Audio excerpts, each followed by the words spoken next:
Bonjour à tous, ici la Voix de Dieu. Ma mission est de vous aider à discerner la lumière des ténèbres. Dans un monde où les faux prophètes se multiplient, il est vital de savoir protéger son âme et son portefeuille. Aujourd'hui, nous démasquons les pratiques de certains pasteurs qui se servent de l'Évangile au lieu de le servir. Restez attentifs. Démarrons avec le pasteur Samuel Kakande, un homme de foi bien connu en Ouganda. Certaines de ses actions dans le ministère sont pour le moins incomprises. Il se dit capable de participer à des compétitions sportives, notamment des courses, sous l'onction et affirme ne jamais perdre. On your maps. Get set. Go. Watch, brethren.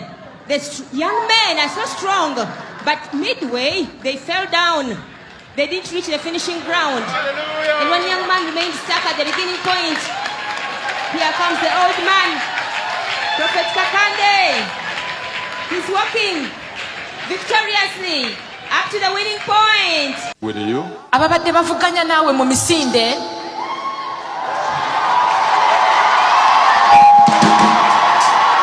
They have been defeated. Bawa. Hallelujah. Amen. Voici un exemple où il joue au football. Il dribble les fidèles avec une telle aisance qu'aucun ne parvient à toucher le ballon.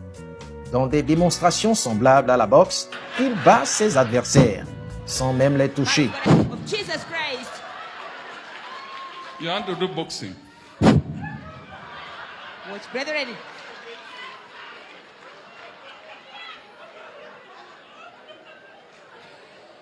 Watch this boxing fight between the brother from South Africa and Prophet Samuel Kakande. Et lorsqu'il demande à ses fidèles de le toucher ou de répondre à des questions simples, il semble incapable de le faire. Yambo, you're from where? I'm from Botswana. Botswana. Look at this young boy from Botswana. See how the power of God is touching him. Where? Where, sir? Where, sir? Botswana. Are you a human being? Handle me and see. And see. For a spirit does not have flesh and bones. Handle me and see. I'm trying To do. to touch you. Oh. What is happening to the gentleman? Encore une fois, nous ne sommes pas ici pour juger, mais simplement pour présenter des faits et susciter une réflexion sincère. Le papa, écoute ceci. Quand le pasteur commence à voir son ministère s'élever, ou bien être élevé, sa condition de vie commence à changer. Tu as déjà vu quel pasteur qui a partagé son bien avec ses fidèles? Quel pasteur qui a fait ça? Un peu comme on dit en Côte d'Ivoire, c'est-à-dire que ce que le message, l'évangile de la prospérité, tout ça, ce que les pasteurs font, on peut dire que c'est doï. Oui, non, c'est du faux, c'est doï, véritablement. C'est faux, c'est pas vrai, c'est pas parce que je t'explique quelque chose. Par rapport à la prospérité, je vous explique quelque chose. Le pasteur il organise un séminaire où il va enseigner le secret de la prospérité à ses fidèles. Et quand il finit de donner les versets, ou bien de donner son message de prospérité, chose bizarre, c'est que dans le message, il va inciter le peuple là à venir s'aimer dans sa vie. Et comme ça, ils vont voir la prospérité, la bénédiction de Dieu. Maintenant, parmi eux, il y a des gens qui viennent s'aimer la clé de leur voiture. Que ce soit au Nigeria, que ce soit en Côte d'Ivoire, ça se fait partout comme ça. Donc, ils viennent s'aimer la clé de leur voiture. D'autres viennent s'aimer.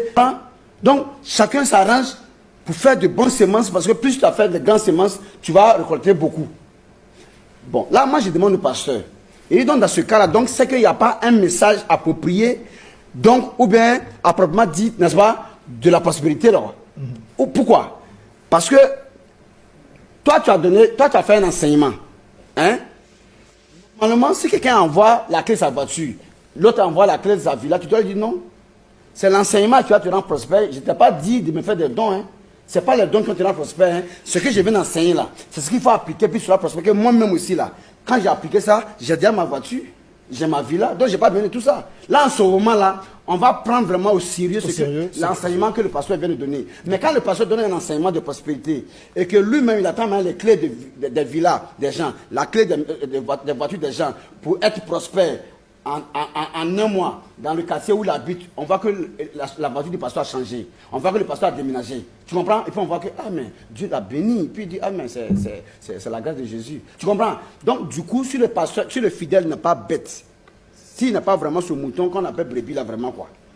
Tu comprends? S'il n'est pas vraiment à ce stade de mouton là, il va comprendre par là que lui-même, pour qu'il soit prospère, il faut qu'il parte faire un séminaire dit de prospérité, où les gens vont venir s'aimer leurs voitures et leurs villas pour qu'ils puissent savoir ce que le pasteur a eu. Parce que le pasteur vient de faire savoir que ce qu'il enseigne là ne permet pas à l'homme d'avoir la voiture, une voiture ni une villa.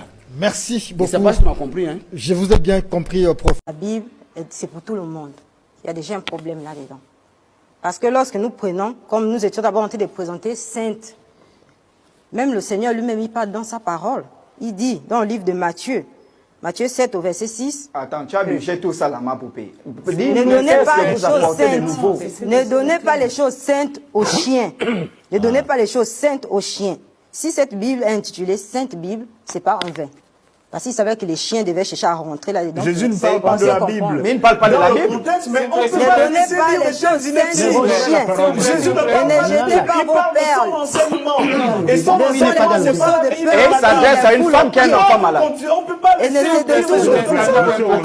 Il est dans le débat ou il n'est pas un peu de décence morale, un peu de décence intellectuelle. On ne vous demande pas autre chose. C'est Madame Grâce qui a la parole. Comme on le disait tantôt. Ma soeur va préparer. Quitte là. Lorsqu'on le disait tantôt, cette Bible-là, c'est une Papa sainte total. Bible.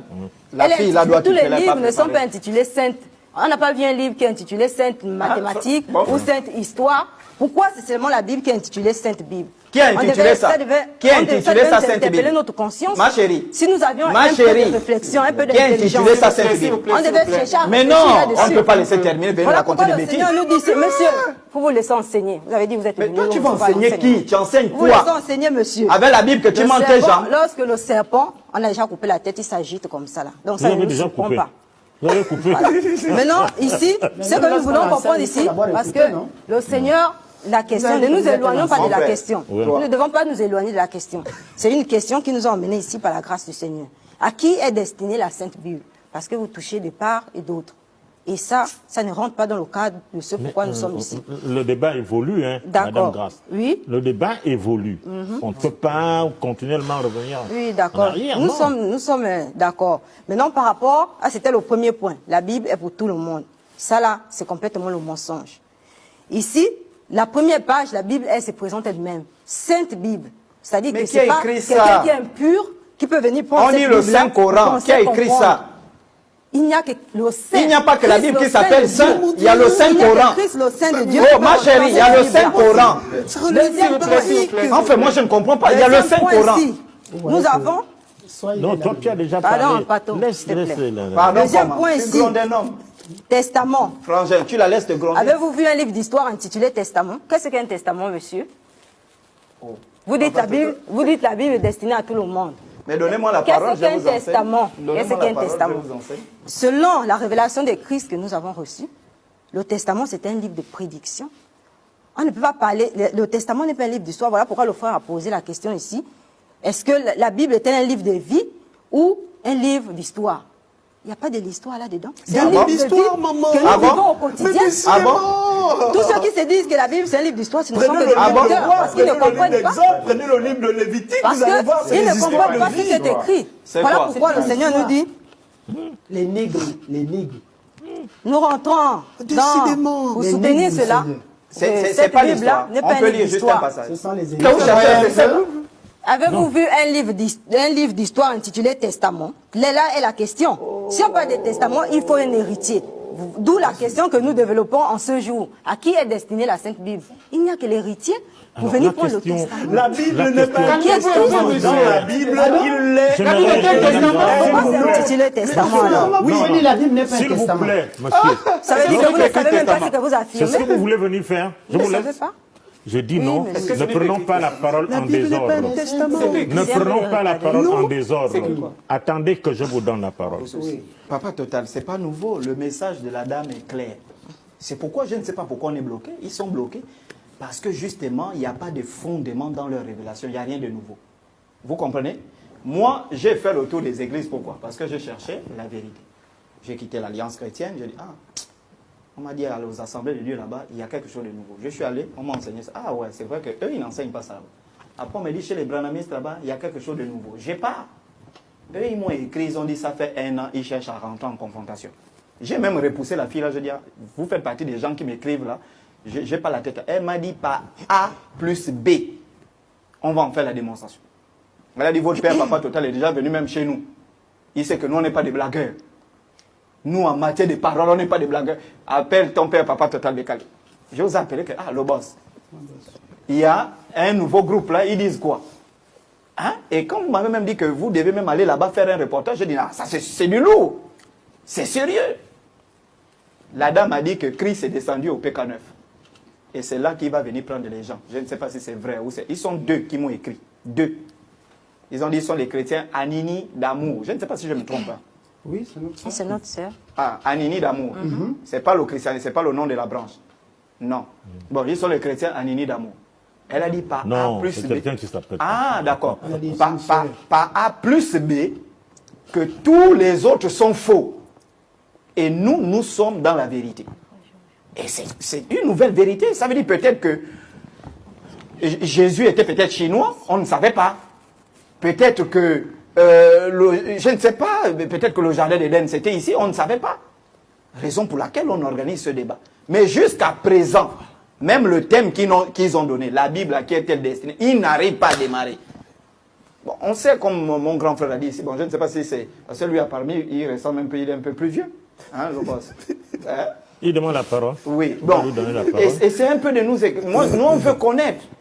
Et mon grand frère Wono ici n'est pas venu pour le débat. Lui, il est observateur. Ça veut dire que si ce que moi j'ai dit est faux, il me reprend. Si ce que vous dites n'est pas logique, il me reprend. C'est ça, être observateur. C'est qu'il est neutre. Il interrompt aussi. Non, mais c'est parce que vous n'êtes pas dans le thème. Frangin, tu as demandé papa. La Bible